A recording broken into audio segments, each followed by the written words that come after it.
Welcome back to Das Lab. Today we are going to be making dinner rolls, and we're going to be using Charles Craft bread machine. I don't even think they make them anymore, so I picked this up at a yard sale for I think $15 about 20 years ago. This thing doesn't owe me a dime.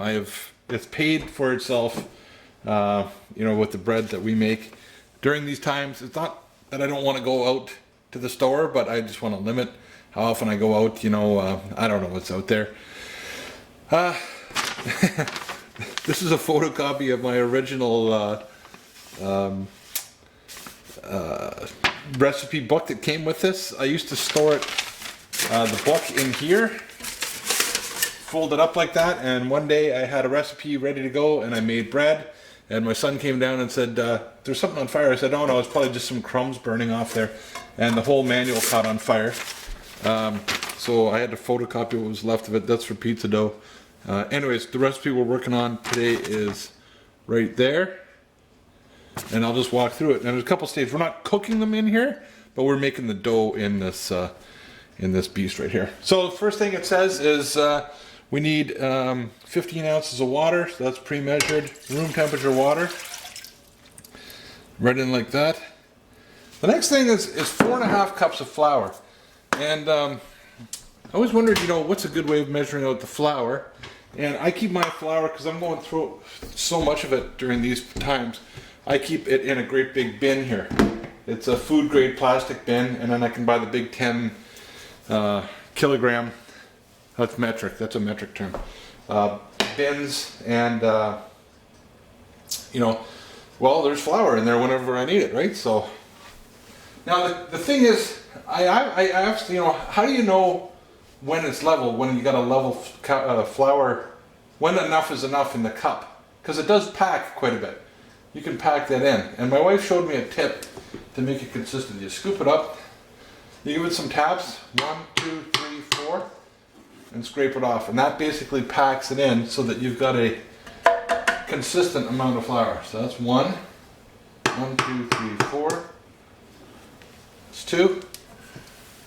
Also, you got to tap the bottom of the cup, because there could be some stuck in there. I know I didn't do it the first one, but 2, 3, 4, 3.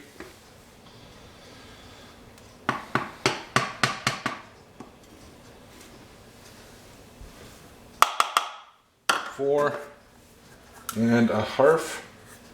Third, 4.5 cups of flour. And I find that gives me pretty consistent results. I mean, so the dinner rolls that I'm making are not actually going to be just dinner rolls per se. They're going to be flatter, so that we use them for sandwiches is basically what we're doing. So we got the water, we got the flour. Oh, and there's 3 different size batches you can make, a 1.5, 2 pound, or 2.5. I make the 2.5 pound batch here. So 3.5 tablespoons of butter. This is the messy part. I've thought of switching over to oil because it's a little easier to be consistent. But the same thing with this. Obviously, there's no point in tapping, but I do try to scrape it off. And then, of course, you never get it all out. Right, so that's 1. But there's a lot left in there. So instead of 3.5, you know what I'm going to probably do? I'm probably going to round up to 4.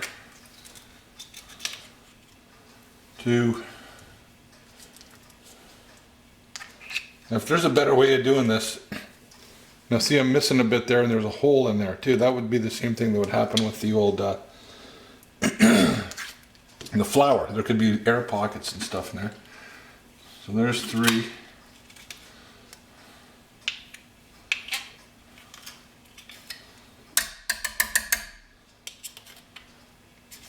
Yeah, no, you can get in there with your finger too, but. And there's 3.5. Plus, well, that came out pretty nice.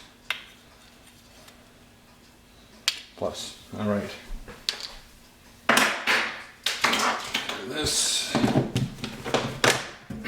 nice airtight lid on the on the bin too, so that we don't get any nastiness in there. I'll go through that in about probably a month, so it's not like it's going to go bad. And I make sure that I cycle through right down to the bottom of that. All right, what have we got next? Dinner rolls, 3.5 tablespoons of flour. Dry milk, 3 tablespoons. So I use this skim milk product.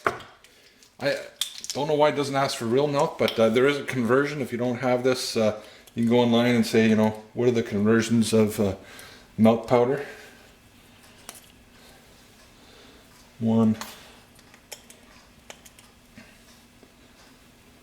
2. I've never tried making up a batch of this to see if it tastes like milk. If you were starving to death and you wanted to put it on your cereal, you could. Dry milk, sugar, 2 tablespoons. Getting a clean measuring spoon because we wouldn't want to cross-contaminate it.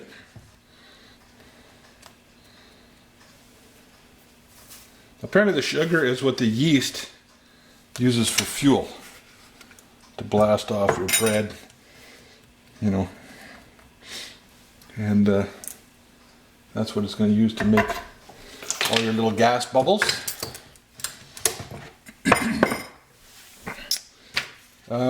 Salt, 2.5 teaspoons of salt. What the bread machine instructions said, you know, before the big fire, was to, because the salt can actually kill your yeast, and it says to put it around the outside edge. So I go around the far outside edge. 1,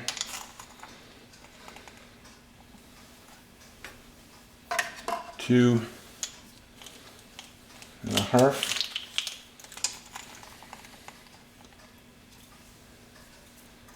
And finally, 1.5 teaspoons of yeast. I do keep this in the fridge. It says it's got a best before date. Now I am going to clean this off because I just had it in the salt and I don't want to get salt mixed in here. But you know what? I've had this yeast for... I've had yeast for a year. Oh, one other thing it says to do is to poke a little hole and make a little cavity for your yeast away from all those other ingredients. So I'm making a little volcano hole there.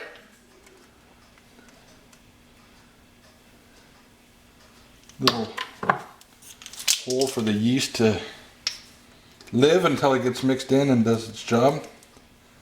1.5 teaspoons of yeast. Double check the list. Water, flour, butter, dry milk, sugar, salt, yeast. Okay. Now on this particular machine, it's got a setting here for battered breads. So you just go through the select, and the little arrows moving around here, and I go through until it says, sorry, bread dough. It's got battered bread, but the one we're looking for is bread dough, and then my loaf size.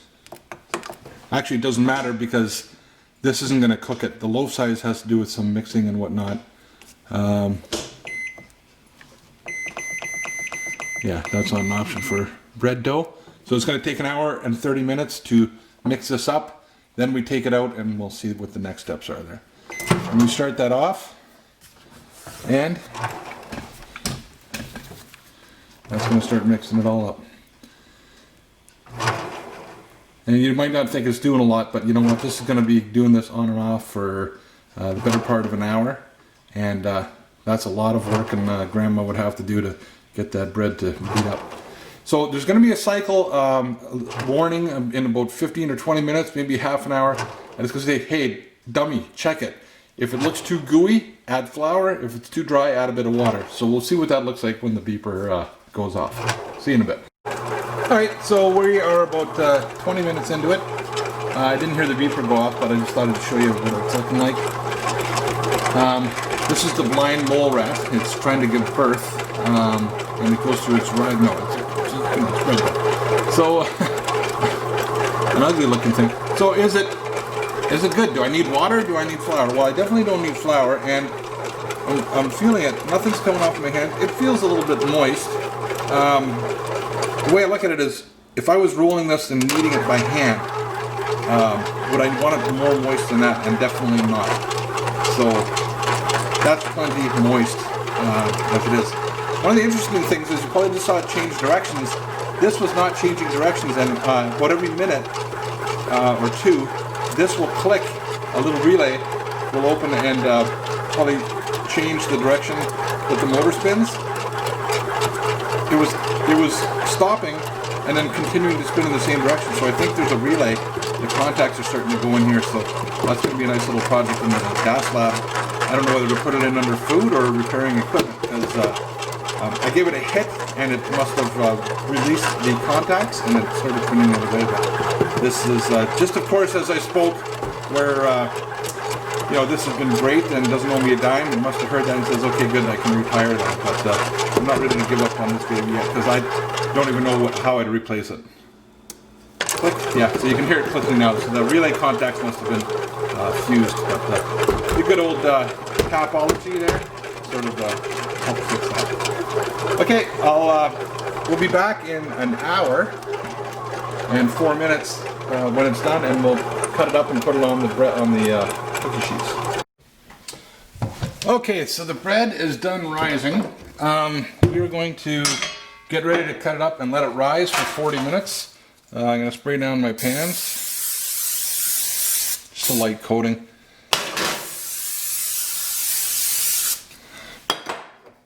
And I'm going to dust my cutting board. So with the way I do it, the bread ends up with a nice little floury kind of coating on it. And since I started doing it this way, everybody seems to love it. There's the bread out of the bread machine. You can see that. Okay. So again, these are for sandwiches. They're not really dinner rolls, but either way, it doesn't really matter what you're doing. I mean, size-wise, right? So I ended up, I think the recipe says 12 to 16. I do 12. So I'll cut one there and one there, roughly that size. And then I try to flatten them out into something that you'd want to eat a sandwich on. So it looks weird, like, you know, that's your dinner roll, but believe me, I've had no complaints from the family about these things. So flatten it out nice like that. There's one. So yeah, they don't rise as much as a dinner roll, but again, they come out like a hamburger bun is really what we're doing. Ish. Try to get it round, but if it's not round, you cut it in half, you got two pieces the same shape. This is going to be a big one. They're not all the same size. I got one 15-year-old who eats like a horse, and I got a 12-year-old who eats like a bird. So give them one big one, one small one. Everybody's happy.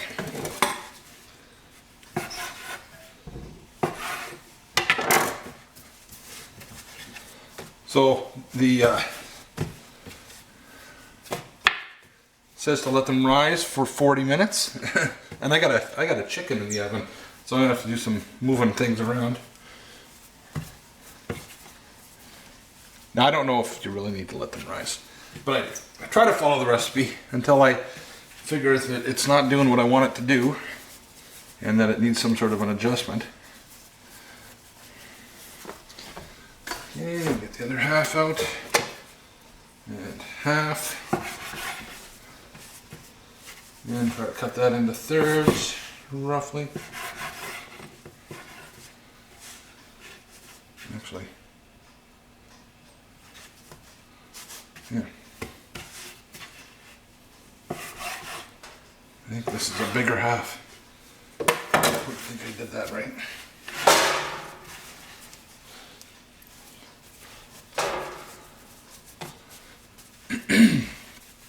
And these freeze nice. They really do freeze up nice. So.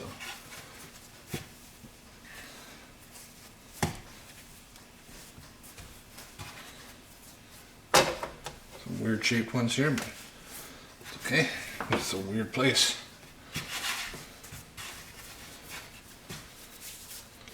know what happened if you rolled it out like that. Square one.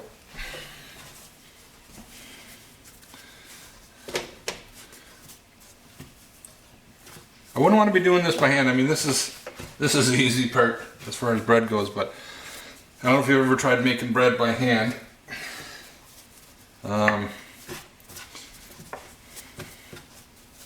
It's a lot of work. It's a lot of kneading and a lot of you gotta be strong and you gotta have stamina. There's a nice little artifact. Okay, so what I do next is I take some, it says cover, and I'm thinking, well, what am I going to cover it with? So I take some parchment paper that I've used over and over again, and I cover it. Now normally I'd let these sit here, but because I got a chicken in the oven, I'm going to push these off to the side and let them rise for 40 minutes, and we will be right back when that's ready to go into the oven. Alright guys, it is about 40 minutes later, and these have risen, and voila. Or I don't know if they're supposed to rise or rest. I think it says let rest, cover and let rest for 40 minutes. So they look well rested. They're not cranky anymore. They've had a little nap. I don't know if there's any point to it resting them or not, but 360 and they're going in the oven.